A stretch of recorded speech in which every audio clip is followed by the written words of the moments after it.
Friday, December 26th, 2025, horror strikes during noon prayers in Homs, Syria.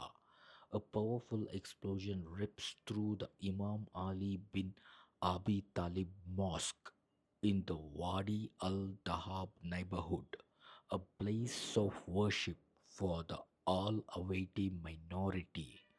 At least 8 people killed, more than 18 wounded.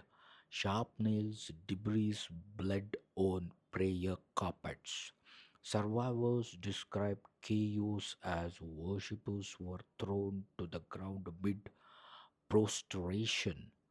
The ultra-conservative group Saraya Ansar al-Sunnah has claimed responsibility, saying they detonated explosives inside. This is the latest blow to all Awaiti. The sect tried to ousted President Bashar al-Assad in a country still reeling from his fall last year. Sectarian tensions boil over, with fear of more revenge attacks and instability.